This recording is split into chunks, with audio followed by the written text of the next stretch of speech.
Lord of the mysteries season first episode first. तो episode की starting होती है और हमें वहाँ पे बताया जाता है कि इस दुनिया में कुछ लोग होते हैं जिन्हें बियॉन्डर्स कहा जाता है और ये लोग स्पेशल पावर्स हासिल करते हैं और वो भी एक पोशन पीने के बाद। अब यहाँ पर 22 डिफरेंट पाथवेज होते हैं जिन्हें सीक्वेंस 9 से शुरू होते हैं।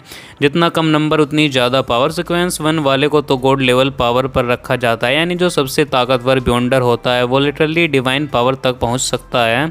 और जिसके बाद फिर हमें एक प्लेन का सीन दिखाया जाता है जिससे एक आदमी नीचे गिर रहा होता है। फिर सीन कट होता है और फिर हमें एक दूसरा लड़का दिखाया जाता है जो कि खुद को गोली मार लेता है। वो इंसान असलियत में क्लीन मोरेटी होता है। जब उसकी आंखें खुलती है तो वो सामने गन पड़ी देखता है, दीवारों पर खून फैला होता है और उसके माथे का जख्म धीरे धीरे हील होने लगता है अपने आप। वो शौक में उठता है और अचानक उसके दिमाग में किसी और की यादें फ्लैश होने लगती हैं।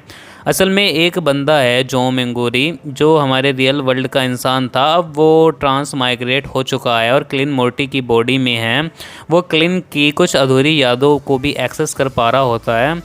दूसरी तरफ एक रिसर्च टीम एक हाउस इन्वेस्टिगेशन कर रही होती है जहां 2 बॉडीज पड़ी होती हैं, शायद किसी ब्लैक डिवाइनेशन रिचुअल का असर या फिर कोई बियॉन्डर की लड़ाई। क्लिन भी उसी घर में खुद को शूट कर चुका होता है, लेकिन अब जू उसकी बॉडी में है। जू को धीरे धीरे समझ आ रहा होता है कि क्लैन कोई नॉर्मल इंसान नहीं था, वो हेरमेट और एनिशिएंट नॉलेज से गहराई से जुड़ा हुआ था। और उसे एक डायरी मिलती है, क्लिन की पुरानी नोटबुक, जिसमें कुछ अजीब डिटेल्स लिखी होती हैं। 20 जून पहला पेज डिसाइफर हो चुका था। फिर एंट्री है, ओ माय गॉड, ये 4th एपोक की नोटबुक है। नोटबुक एंटिगोनस फैमिली की थी। 28 जून तक की सारी डिटेल्स मिलती हैं, लेकिन 27 जून गायब है। लिखा होता है सब मारे जाएंगे और मैं भी, और ऐसा हुआ भी। क्लिन के दोस्त मर चुके हैं पर वो खुद भी सुसाइड कर चुका था। तभी उसकी सिस्टर मेलिसा आती है जो फटाफट सब क्लीन कर देता है, खून गन सब कुछ छुपा देता है। वो बहाना बनाता है कि वो वॉच ख़राब हो गई थी। मेलिसा उसकी हेल्प करती है, जो सोचता है कि मेलिसा काफ़ी मैच्योर है और अपने भाई का पूरा ख्याल रखती है। जियो को याद आता है कि अपने वर्ल्ड में उसने लक एनहेंसमेंट रिचुअल किया था और उसी रात ये ट्रांस माइग्रेट हो गया है और शायद अगर वो रिचुअल फिर से कर ले तो वो वापस लौट सकता है। अब क्लीन यानी जो एक बेकरी से ब्रेड लेता है, उसे लगने लगता है कि कोई उसका पीछा कर रहा है। तभी सीन शिफ्ट होता है आयरन क्रॉस स्ट्रीट पर, टिंगर सिटी, लन किंगडम। जो सोचता है कि ये शायद पैरेलल वर्ल्ड नहीं है बल्कि स्लाइटली ऑल्टर वर्जन है। लोग टेरर स्क्वाड खेल रहे होते हैं। स्टीम शिप और टैरो रीडिंग्स यहाँ काफ़ी पॉपुलर हैं, शायद रोसेल नाम के किसी ट्रांस माइग्रेट की वजह से। तभी एक बंदा उसे सर्कस प्रमोट करते दिखता है और क्लेन वहाँ से हट जाता है। वो एक टेंट में घुसता है जहाँ एक लड़की क्रिस्टल बॉल से भविष्य बताने का शो कर रही होती है। जो टेरेट कॉर्ड्स को पहचानता है और वो बैठ जाता है। वो कहता है कि मुझे अपने पास्ट, प्रेजेंट और फ्यूचर जानना है। सबसे पहले कार्ड आता है द फूल, और यही एपिसोड का टाइटल भी है। द फूल का मतलब है एक नई शुरुआत। तभी दूसरी लड़की आती है जो कहती है तुम्हें बार बार मेरी जगह क्यों ले लेती हो। पता चलता है कि पहली लड़की सिर्फ ड्रामा कर रही थी, वो असली फॉर्च्यूनर टेलर नहीं थी। जो वहाँ से निकलता है और वापस घर जाकर दोबारा लक एनहांसमेंट रिचुअल करता है। वो ब्रेड को चारों कोनों में रखता है और 4 स्टॉप्स चलाता है, एक स्क्वायर बनाता है। तभी हवा में सभी कुछ उड़ने लगता है। उसे अजीब सिर दर्द होता है और वो एक आवाज़ सुनाई देती है, मुसीबत मत मोल लो। उसके पेपर्स और ब्रेड जल जाते हैं। वो देखता है दोनों एनर्जी, एक ब्लू और एक रेड।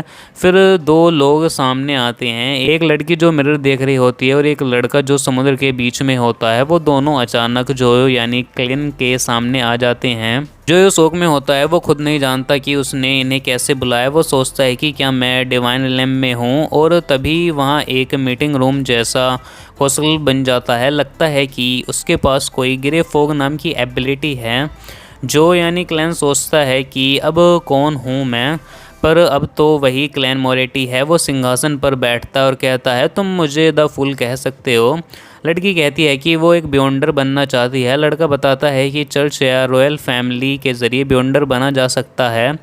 फिर वह कहता है मेरे पास 2 सीक्वेंस 9 पोशंस हैं, सेलर और ऑडियंस। दोनों क्लिन को सर्व करने के लिए रेडी हो जाते हैं क्योंकि उसकी पावर बहुत ज़्यादा है, पर अभी तक उसने पोशन भी नहीं पिया है। वो डिसाइड करता है कि अब हर मंडे दोपहर 3 बजे मीटिंग होगी।